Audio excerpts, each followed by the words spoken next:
After 41 years of partition since 1949, October 3, 2023 marked 33 years since the fall of the Berlin Wall and the official reunification of East and West Germany. After all these years, how is Germany still divided? Before diving into the nuances separating East and West Germany back in the day, of pivotal significance is the context behind this division of a once powerful nation. When the Allied powers emerged victorious over Nazi Germany, they had a singular goal: to prevent Germany from ever again becoming a military power. Post-World War II, at the Potsdam Conference in 1945, they officially divided Germany into 4 military occupation zones, with the Americans occupying the south, the British occupying the west and north, France occupying the southwest, and the Soviet Union occupying central Germany. The eastern part of Germany was solely administered by Poland, except for the town of Königsberg, later renamed to Kaliningrad, and its surrounding area, which were annexed by the USSR. Berlin, which lay in the Soviet sector, was also divided into 4 parts, with the western sectors later becoming West Berlin and the Soviet sector becoming East Berlin. The division of Germany was a reflection of the Cold War tensions between the Western Bloc led by the United States and the Eastern Bloc led by the USSR. The 4 zones later became 2 countries: the Federal Republic of Germany, aka West Germany, and the German Democratic Republic, aka East Germany. The combined area of Germany before its division was approximately 357,000 square kilometers. The area of West Germany was approximately 248,500 square kilometers, whereas the area of East Germany was approximately 108,000 square kilometers. The boundary between these 2 parts was marked by the inner German border, a part of which was formed by the famous Berlin Wall. This border served as a frontier between the 2 countries from 1949 to 1990. It was 1,381 kilometers long and ran from the Baltic Sea to Czechoslovakia. It was a heavily fortified border that included barbed wire fences, minefields, and severe restrictions on East German citizens living near the border. To add to the horrors, the border could be crossed legally only through a limited number of air, road, rail, and river routes.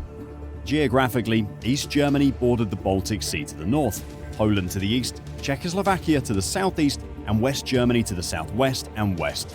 The Federal Republic of Germany was bordered by the Netherlands, Belgium, and Luxembourg to the west, France to the southwest, and West Berlin, which was an enclave within East Germany. A question arises: what differences did this historical division create between the East and West?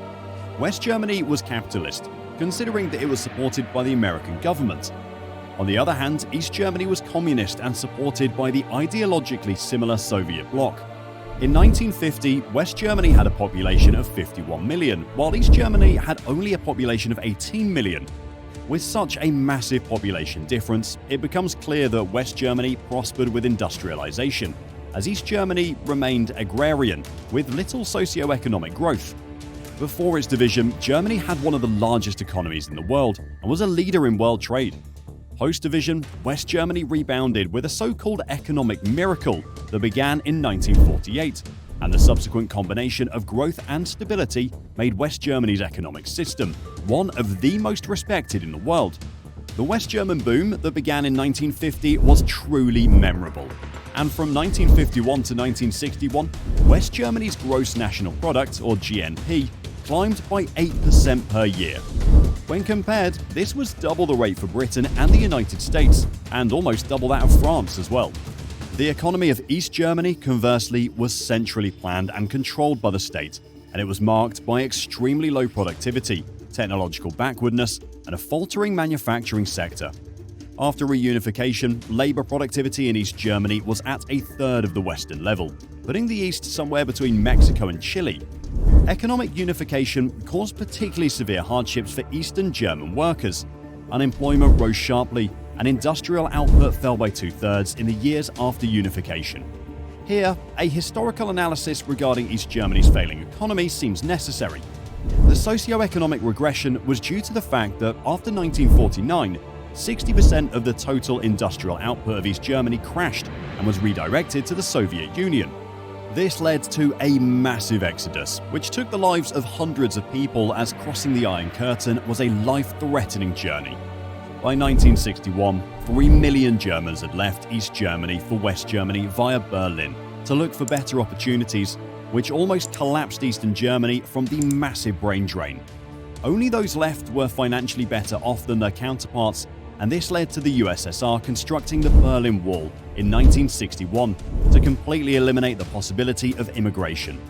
Decades of separation and differing policies changed the dynamics and ideology of both parts of Germany. Research done by the Pew Research Organization, or PRO, demonstrates that Eastern Germans are less happy than their Western counterparts, and Eastern Germans are more likely to be an anti-EU, while Western Germans are pro-EU. Eastern Germans have a larger affinity towards right-wing populist parties, i.e. Alternative for Germany, and Eastern Germans are more against immigration compared to their Western counterparts, which vote for left-wing parties or centre parties and are pro-immigration. Not to mention, a brain drain continued to exist between Eastern and Western parts of Germany, as many Eastern Germans relocated to Western Germany to find better standards of living and better work. Moreover, major economic cities of Germany lie to its western front, i.e. Frankfurt, Hamburg, Cologne and Dusseldorf to name a few. All of this disparity has led to a disproportionately low number of Eastern Germans in the political landscape of Germany, and this is not an isolated scenario. In the 2014 FIFA World Cup winning German team, there was only one Eastern German on a team of 11 members. The modernization and maintenance differences in quality of infrastructure, education and healthcare between Western and Eastern Germany is apparent from a single glance, as Western Germans have a higher standard of living than Eastern Germans. In terms of living standards, the difference in livelihood of Western and Eastern Germans are terrific and extremely stark to this day, with Western Germans earning €58,000 annually compared to €45,000 per annum earned by their Eastern brethren. Unemployment rates in Western Germany today are 5.4% compared to 7.4% in Eastern Germany, according to data from the Federal Employment Agency. The difference between both parts of Germany is not just internal but also external. Foreign investors and multinational corporations are also aware of the divide of Eastern and Western Germany. Thus, almost all of the foreign direct investment, or FDI, in Germany goes to its western states, particularly in cities like Frankfurt and Munich. The reunification of Germany had a significant impact on the country's economy and geography. After reunification, the Western German economy experienced a small boom, while the Eastern German economy went into a deep recession. The Western German GDP grew at a rate of 4.6% from 1990, reflecting the new demand from Eastern Germany. The highest growth rate came during the second half of 1990, but growth continued at only a slightly slower pace into early 1991. The number of people employed in Western Germany fell for the first time in 10 years, by 89,000 persons. Despite the slowdown, during 1992, the German economy reached a milestone of sorts. With the addition of Eastern German production, Germany's GDP rose for the first time to 7.7%, compared to the roughly 20% of unified Germany's population. It was under the continuous leadership of Angela Merkel, who served as Chancellor of Germany for 16 consecutive years, which saw Germany make efforts to better the divide between West and East German states. This is because Angela Merkel herself was from East Germany and saw firsthand the horrors of the Iron Curtain and the socio-economic divide in Germany after reunification. Finally, apart from the large-scale socio-economic and political differences, the two parts have pronounced differences when it comes to language, religion and food. In terms of culinary nuances, East Germany has a few unique dishes that are not commonly found in West Germany, such as Grillet, a type of hamburger, and Soljanka, a thick and spicy soup. What's more, the consumption of milk, vegetable oil and fat, fresh vegetables and tropical fruits was much lower in East Germany than in West Germany, whereas the intake of sausages and butter was much higher. East German cuisine is known for its hearty, simple dishes, while West German cuisine is more diverse and influenced by international flavors. For example, the Jägerschnitzel, a breaded cutlet served with mushroom sauce, is made with pork in East Germany and with veal in West Germany. Coming up, the linguistic differences between East and West Germany are still present even now, but they're not significant.